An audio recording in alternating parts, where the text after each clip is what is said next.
أعوذ بالله من الشيطان اللعين الرجيم بسم الله الرحمن الرحيم.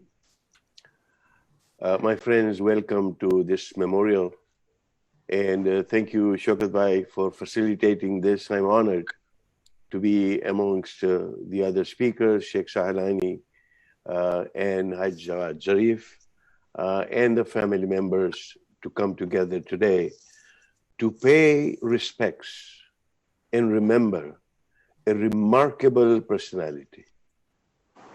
The video that we just saw was so inspirational in the sense of his nurturing of 4 generations within the family. And this truly is the mark of a man that we have gathered today to pay our respects, an exemplary individual known for his deep compassion for his fellow beings.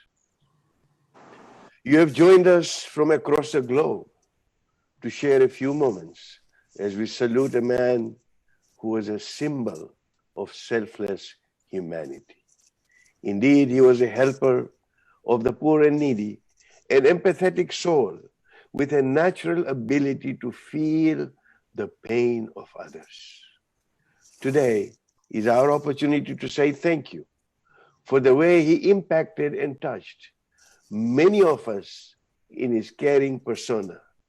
You know, something remarkable about him was his unique smile as he lowered his gaze was simply priceless and unforgettable. As someone has said, few hearts are selected to care. This song cannot be played on every instrument. Such was the heart of this dear departed father, brother, leader, helper of the needy, and above all, an ardent azadar of Sayyidul Shuhada. A very special individual who, in his soft and silent way, lived such a purposeful life. The greatest attribute that stood out for me was his quiet composure and his calm. That he was a man of few words who let his deeds do the talking. Indeed, many will attest that when he did speak, more often than not, were words of dua for you and I, invoking the wasila of Masnu'aikum salamullahi alayha.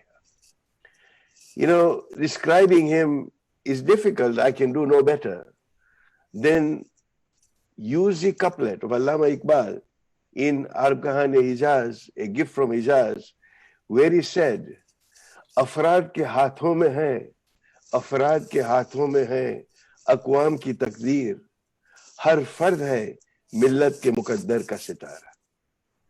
The destiny of communities are vested in individuals, and every person belonging to the Muslim Ummah is its destiny star. Truly, while every one of us must strive to be that ascending star of our collective being as a community, MustaFa Bhai actually demonstrated how to be that Muqaddar ka Sitara. It was over 3 decades ago when I first met him, and until my last meeting in person in February this year, first at his home and later at the fundraiser in Albany, the personal bond I had with Marhum remained as warm as it was on the very first day that we had met. Indeed, every time that I met him, I could not help but notice the steadfast faith and the love of Ahlul Bayt alayhimus salam that characterize his every endeavor in the service of the community. But community service is in the family genes, and he was at his best, as we will learn from the other speakers, that he was his best during the Zanzibar Revolution. At the risk of his own life, he was instrumental in assisting our community families to migrate from Zanzibar to Dar es Salaam in 1964-65 to avoid forced marriages of our sisters and save the community members from persecution and private asset seizures. Time does not permit me to delve into these great contributions, but I invite you to read the many tributes, including my own submission, on his many generous contribution to society and community. And the Jaffer Family Foundation is a legacy that continues to serve the community around the world, as mentioned by Shaukat Bhai, be it in Tanzania, be it in Iran, be it in Iraq, be it I-camps, be it building of mokibs, and so on and so forth. They're too numerous. And inshallah, we'll hear about those with the speakers to come. Suffice it to say that from his youth to his golden years, the spirit of philanthropy took him to many a nook and cranny, accompanying Marhum Mullah Asghar in establishing mosques, housing, helping the poor, orphans and widows. Having had the good fortune to travel with him on various trips, I saw firsthand, despite his advanced years, how MustaFa Bhai was ever ready to travel under arduous conditions in rickety, hot Indian trucks for miles in UP, in Bihar and elsewhere, to see firsthand the condition of the poor and the needy. And the pain and the empathy that he exhibited for the poor and needy was truly humbling and inspiring.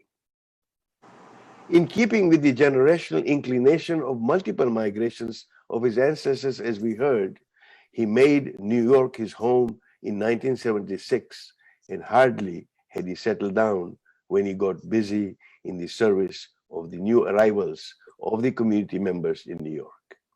Now, the nascent New York Jamaat had a new impetus as he began his tenure to lead the New York Jamaat for a decade, inspiring a group of pioneers in the face of many challenges. He spearheaded the effort in finding a home for the Jamaat and helped establish Al-Husseini Madrasa in Queens in New York. A lesser person may have given up, but not MustaFa Bhai.